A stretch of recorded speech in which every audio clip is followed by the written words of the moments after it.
Vamos orar agora para ler o Provérbios capítulo 14? Bondoso Deus, ao abrir tua palavra, eu quero pedir a tua bênção, quero pedir a tua sabedoria e a tua ajuda para ouvir a tua voz, entender a tua revelação. Em nome de Jesus oramos. Amém. Vamos então a Provérbios capítulo 14. Bom, o capítulo 14 de Provérbios, a sua ênfase está em alguns temas bem específicos. Por exemplo, ele fala sobre sabedoria, ele fala sobre calma, ele fala sobre compaixão, ele fala sobre cautela, ele fala sobre o aspecto social, em vários, obviamente vários provérbios espalhados ao longo do capítulo. No início do capítulo 14, ele diz: a mulher sábia edifica a sua casa, mas a insensata com as próprias mãos a derruba.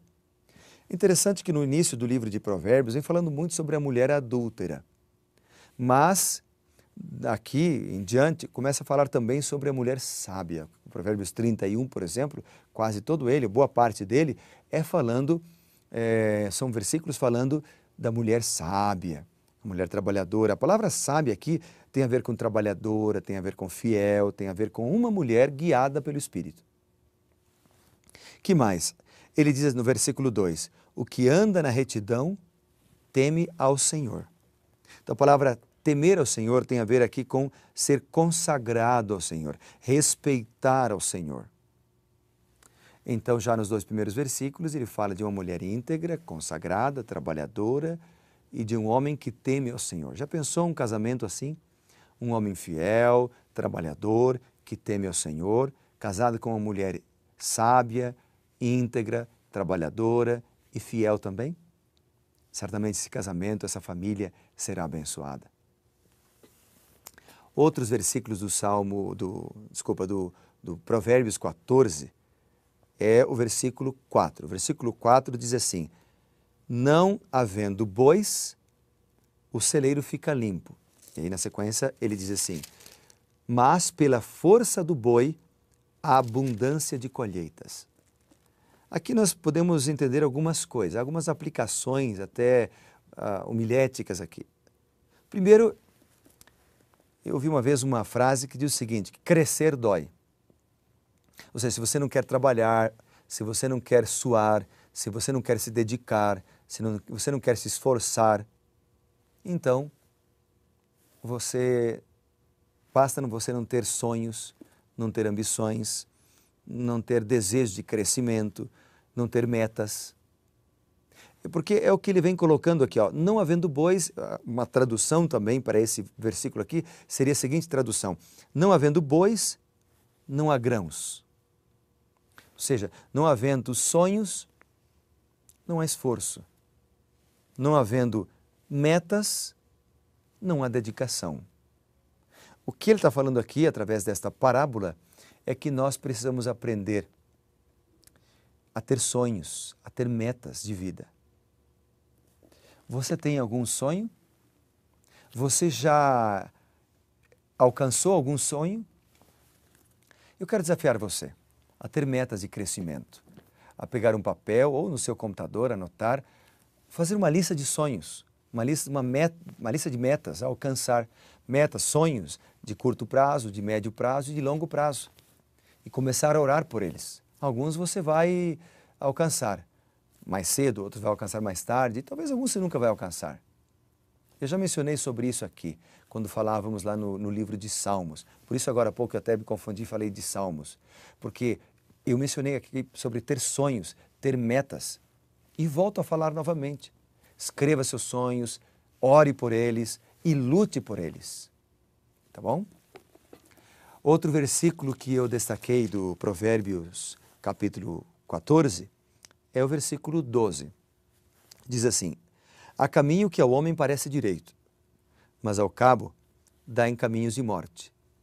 O que ele está falando aqui é uma exortação para confiar na orientação de Deus e não na orientação humana, não na nossa própria consciência. É uma advertência também contra a autossuficiência, porque aquilo que parece bom diante dos nossos olhos pode ser ruim. E Deus sabe de tudo. Deus nos dá sabedoria para tomarmos boas decisões. Algumas coisas são claras. Por exemplo, se eu decido beber álcool, porque todos os meus amigos bebem no sábado à noite, quando vou a festas, todos bebem. E aí eu começo a beber socialmente. Parece bom, parece algo que promove o relacionamento e tal. Mas no fim, promove doença, promove acidentes. Entendeu? Então, isso eu até sei que parece bom no início, mas no fim vai me causar coisas ruins. Mas há muitas coisas na vida que nós não conseguimos discernir sozinhos. Decisões que temos que tomar, não é mesmo? Escolhas que temos que fazer, caminhos que temos que seguir. E às vezes parece que um negócio que você está para fechar hoje parece um bom negócio. Mas será que é o melhor? Uma viagem que você tem que fazer, a viagem dos sonhos, mas será que é a melhor coisa a se fazer? Então, uma roupa que você quer comprar, um presente para os seus filhos, será que é o melhor a se fazer? Há caminho que para os homens parece direito, parece coisa boa, mas o final dá caminhos de morte. Então, tem coisas que a gente não consegue discernir com exatidão se não tiver a sabedoria de Deus. Por isso, o Provérbios nos orienta, o livro de Provérbios, a buscarmos essa sabedoria do Senhor. Outro versículo que eu destaco aqui é o versículo 26, porque ele diz assim: no temor do Senhor tem o homem forte amparo. Isso é refúgio para os seus filhos. Depois o verso 27 ele diz: o temor do Senhor é fonte de vida. Amém? Fonte de vida. Então, algumas pessoas dizem: quem lê a Bíblia fica doido. Ao contrário, quem lê a Bíblia se torna sábio. Quem lê a Bíblia é uma pessoa presa. Não, é uma pessoa livre. O temor do Senhor é fonte de vida para evitar os laços da morte. Uau! O versículo 29 do Provérbios 14 diz: o longânimo é grande entendimento. Ou seja, quanto maior o entendimento, maior o domínio de si mesmo. Porque ele diz no seguinte: mas o de ânimo precipitado exalta a loucura. Então, o longânimo é grande entendimento. A precipitação é insensatez. Então, ele vem nos avisando disso. O verso 30, o ânimo sereno é vida do corpo, mas a inveja é podridão dos ossos. Depois, no versículo 31, ele diz: o que oprime o pobre insulta aquele que o criou, mas a este honra o que se compadece do necessitado. Há muitos textos na Bíblia que falam da necessidade de nós amarmos o semelhante e ajudarmos aqueles que precisam. Há vários textos. Mateus capítulo 25, por exemplo, a partir do verso 14 até o verso 30, falam somente sobre isto.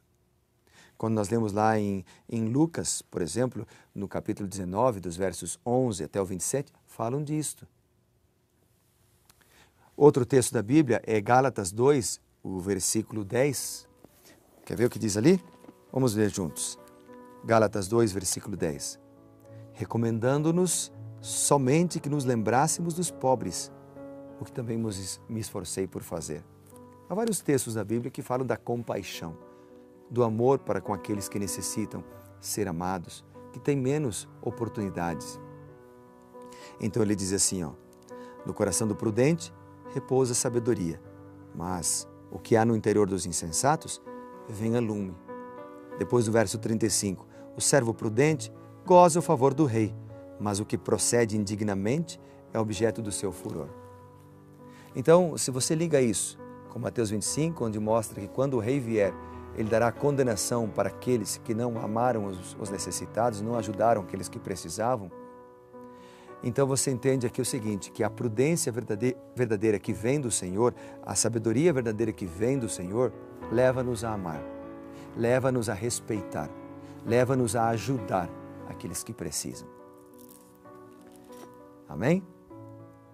Não é um bom motivo para nós orarmos agora? Pedindo a Deus que nos ajude a sermos bondosos, amoráveis, para que a empatia possa habitar em nosso coração? Vamos orar por isso? Bondoso Deus, grandes lições aprendemos de Provérbios 14.